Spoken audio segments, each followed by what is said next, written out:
घरात भरभराट होत नाही तर यामागे 25 कारणे गरिबीचे कारण ठरू शकतात। प्रत्येक माणूस आपल्या आयुष्यात पुढे जाण्याचा प्रयत्न करतो, यासाठी तो संपूर्ण मेहनत आणि प्रामाणिकपणे आपले कार्य सुरू ठेवतो। यानंतरही काही लोक आयुष्यभर गरिबीचा सामना करत राहतात। खूप मेहनत करून ते श्रीमंत होण्याचे स्वप्न पाहतात, परंतु त्यांचे हे स्वप्न पूर्ण होत नाही। यामागे अनेक कारणे असतात जी माणसाला समजत नाहीत, कारण ती त्याला माहीत नसतात। वास्तुशास्त्रानुसार अनेक अशा गोष्टी आहेत ज्यामुळे घरात सतत दरिद्रता राहते आणि माणूस आपल्या नशिबाला दोष देत राहतो। मित्रांनो, आपल्या हिंदू धर्मामध्ये माता लक्ष्मीला धनाची देवी मानले जाते। जर एखाद्या व्यक्तीला आपल्या जीवनात धनप्राप्ती करायची असेल तर त्यासाठी माता लक्ष्मीला प्रसन्न करणे फारच गरजेचे आहे। असे म्हटले जाते की जर कोणी व्यक्ती माता लक्ष्मीला प्रसन्न करण्यात यशस्वी होतो तर त्याला कधीही आर्थिक अडचणींचा सामना करावा लागत नाही आणि त्याला आपल्या प्रत्येक कार्यात अपार यश मिळते। पण अनेकदा असे पाहिले गेले आहे की व्यक्तीला आपल्या आयुष्यात आर्थिक तंगीचा सामना करावा लागतो। यामागील मुख्य कारण म्हणजे आपल्याच सवयी। खरं तर आपल्या वाईट सवयींमुळे माता लक्ष्मी नाराज होतात आणि यामुळे आपल्याला गरिबीचा सामना करावा लागतो। जर तुम्ही तुमच्या या सवयी सुधारल्या तर तुमच्या आयुष्यात सर्व काही चांगले होऊ लागेल आणि तुमच्या जीवनात धनप्राप्ती सुरू होईल। जर तुम्ही तुमच्या या सवयी सुधारल्या तर माता लक्ष्मी तुमच्यावर प्रसन्न होतील। आज आम्ही तुम्हाला या व्हिडिओद्वारे अशा 25 महत्त्वाच्या गोष्टी सांगणार आहोत ज्यामुळे तुम्हाला तुमच्या जीवनात गरिबीचा सामना करावा लागतो। तर चला जाणून घेऊया घरात गरिबी येण्याची मुख्य कारणे कोणती आहेत। नंबर 1, आंघोळ करण्याच्या ठिकाणी लघुशंका करणे। जर तुम्हीही न जाणतेपणे आंघोळीच्या ठिकाणी लघुशंका करता तर हे तुमच्या घरात गरिबी येण्याचे कारण ठरू शकते। नंबर 2, दातांनी नखे कापणे। जे लोक दातांनी नखे कापतात ते नेहमीच गरिबीच्या अंधकारात जगतात। दातांनी नखे कापणे फारच अशुभ मानले जाते। असे केल्याने धनहानी होते आणि व्यापारात प्रगतीचे मार्ग हळूहळू बंद होतात। नखे नेहमी योग्य यंत्रानेच कापावीत आणि शुक्रवारचा दिवस नखे कापण्यासाठी सर्वात शुभ मानला जातो।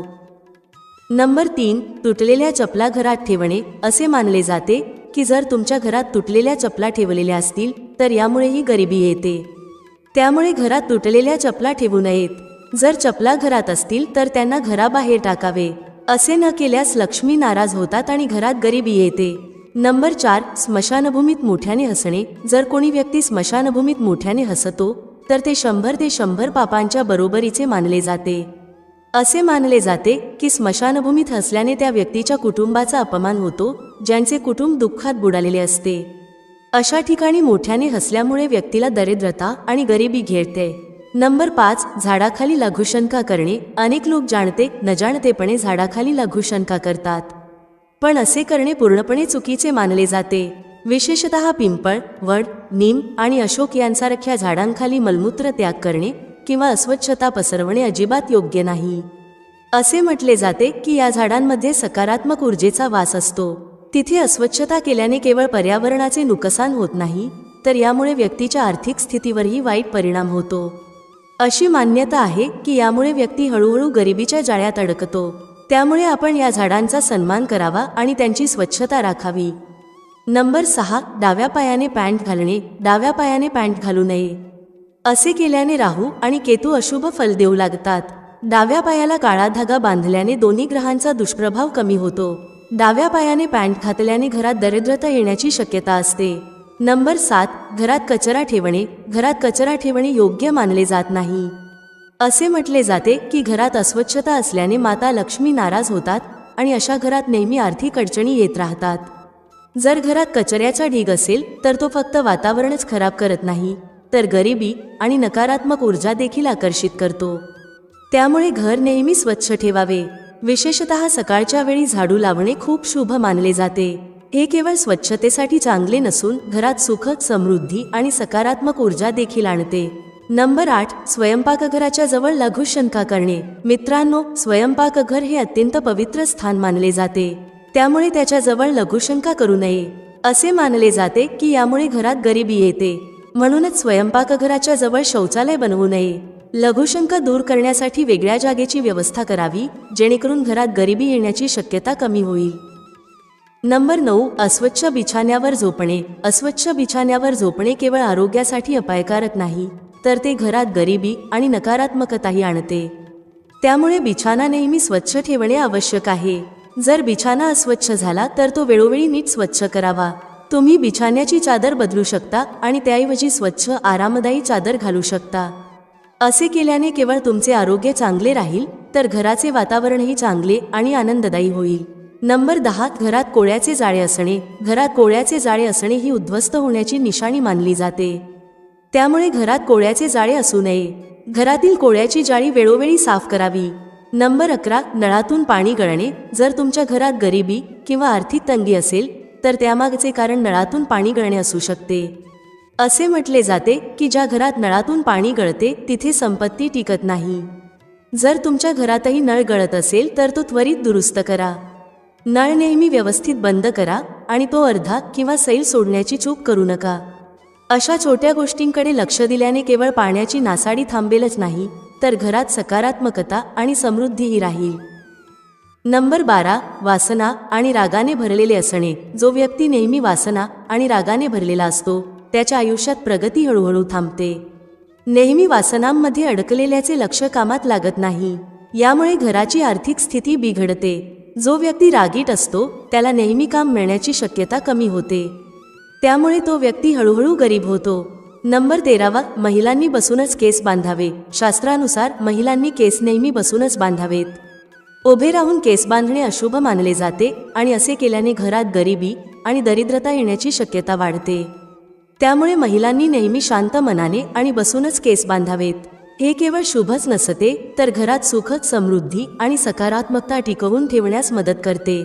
नंबर 14. घरात पूजा न करणे. ज्या घरात पूजा केली जात नाही त्या घरात गरिबी येते.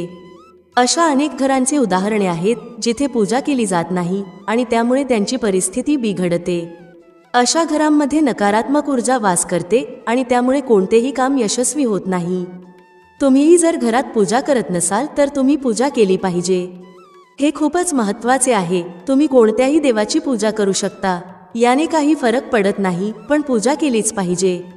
नंबर 15. संध्याकाळी झोपणे. संध्याकाळी झोपणे अशुभ मानले जाते. असे म्हटले जाते की यावेळी घरात दिवा लावल्याने आणि जागरण केल्याने माता लक्ष्मी प्रसन्न होतात. असे म्हणतात की संध्याकाळी माता लक्ष्मी प्रत्येक घरात एकदा तरी येतात. जर यावेळी कोणी झोपलेले सापडले तर माता लक्ष्मी नाराज होतात. त्यांची नाराजी हळूहळू घरात गरिबी आणि अशांतता आणते. त्यामुळे यावेळी झोपण्याऐवजी पूजा किंवा घरातील कामांवर लक्ष केंद्रित करणे अधिक शुभ असते. नंबर 16. पुरुषांनी 40 दिवसांपेक्षा जास्त दिवस केस ठेवू नयेत. लांब केस अनेक प्रकारच्या समस्यांचे कारण बनू शकतात. कधीकधी हे केस अन्नाद्वारे शरीरात जातात, ज्यामुळे अनेक आजार होऊ शकतात. शगुनशास्त्रानुसार 40 दिवसांपेक्षा जास्त केस वाढवणे अशुभ मानले जाते. त्यामुळे वेळोवेळी केस कापणे केवळ आरोग्यासाठी चांगलेच नाही, तर ते शुभही मानले जाते. नंबर 17. उलट झोपणे. मित्रांनो, अनेक लोक उलट झोपण्यात आराम मानतात, पण त्यांना हे माहीत असले पाहिजे की ही सवय त्यांच्या आरोग्यासाठी खूप हानिकारक ठरू शकते. नंबर 18. रात्री पाणी उघडे ठेवणे. मित्रांनो, रात्रीच्या वेळी पिण्यासाठीचे पाणी उघडे ठेवणे योग्य नाही. ते झाकून ठेवावे जेणेकरून ते स्वच्छ आणि सुरक्षित राहील. नंबर 19. मेणबत्ती किंवा दिवा फुंकर मारून विझवणे. मित्रांनो, तुम्ही नक्कीच वडीलधाऱ्यांकडून ऐकले असेल की मेणबत्ती, अगरबत्ती किंवा दिवा फुंकर मारून विझवू नये. असे करणे अशुभ मानले जाते. नंबर 20. खोटी शपथ घेणे. मित्रांनो, खोटी वचने किंवा खोटी शपथ घेतल्यामुळे व्यक्तीच्या जीवनात अडचणी वाढतात. ही सवय जीवनात अशांतता आणि समस्या निर्माण करू शकते. नंबर 21. रात्री झाडू लावणे. मित्रांनो, रात्रीच्या वेळी झाडू लावणे अनुचित मानले जाते. असे केल्याने घरातील समृद्धी आणि सुखद शांती नष्ट होते. नंबर 22. लसूण कांद्याची साल जाळणे. मित्रांनो, काही महिला लसूण आणि कांद्याच्या साली चुलीमध्ये जाळून नष्ट करतात, पण असे करणे योग्य नाही. यामुळे घरात अन्नाची बरकत कमी होते. नंबर 23. साधू आणि फकीर यांचा अपमान करणे. जर तुमच्या घरी कोणी साधू किंवा फकीर आले असतील तर त्यांचा कधीही अपमान करू नये. असे मानले जाते की यामुळेही तुमच्या घरात गरिबी येते. साधू आणि फकीर यांना काहीतरी दान द्यावे. काही दिल्याशिवाय त्यांना घराबाहेर पाठवू नये. असे मानले जाते की कधीकधी एखादा सिद्ध साधू जर तुमच्या घरात आला आणि तुम्ही त्याचा अपमान केला तर त्याचे शाप तुमच्यावर लागू शकते आणि घरात गरिबी येऊ शकते. नंबर 24. चादरीपेक्षा जास्त पाय पसरवणे. जुन्या काळात लोक म्हणायचे, पाय तितकेच पसरवा जितकी लांब चादर आहे, म्हणजेच खर्चही तितकाच करा जितकी तुमची कमाई आहे. जर तुम्ही तुमच्या उत्पन्नापेक्षा जास्त खर्च केला तर हे तुम्हाला हळूहळू गरिबीकडे घेऊन जाईल. यामुळे व्यक्तीवर कर्जाचा भार वाढू लागतो आणि शेवटी तो कायमचा गरीब होऊ शकतो. त्यामुळे खर्च तुमच्या उत्पन्नाच्या मर्यादेतच ठेवा, जेणेकरून आर्थिक तंगी आणि समस्यांपासून बचाव होईल. नंबर 25. पालकांचा अपमान करणे. एक चांगला माणूस कधीही आपल्या पालकांचा अपमान करत नाही. जर तुम्हीही तुमच्या पालकांचा अपमान करत असाल तर यामुळेही तुमच्या घरात गरिबी येऊ शकते. शक्य तितके तुमच्या पालकांचा आदरच करा. मित्रांनो, ही सर्व माहिती लोकांच्या हिताचा विचार करून दिली जात आहे. वास्तुशास्त्राचे उपाय तुमच्या श्रद्धा आणि विश्वासावर आधारित करून पहा. आम्ही याबाबत कोणत्याही प्रकारचा दावा करत नाही. तर मित्रांनो, आजचा आमचा व्हिडिओ तुम्हाला कसा वाटला ते कमेंट करून नक्की सांगा. जर आमचा व्हिडिओ तुम्हाला आवडला असेल तर या व्हिडिओला एक लाईक करा आणि कमेंट बॉक्समध्ये जय माता लक्ष्मी नक्की लिहा. व्हिडिओ पाहिल्याबद्दल धन्यवाद. भेटूया पुढील व्हिडिओमध्ये एका नवीन चर्चेसह. तुम्हा सर्वांचे मनःपूर्वक आभार. श्री स्वामी समर्थ. जय श्री राम, जय श्री हनुमान, जय श्री कृष्ण, जय माता लक्ष्मी.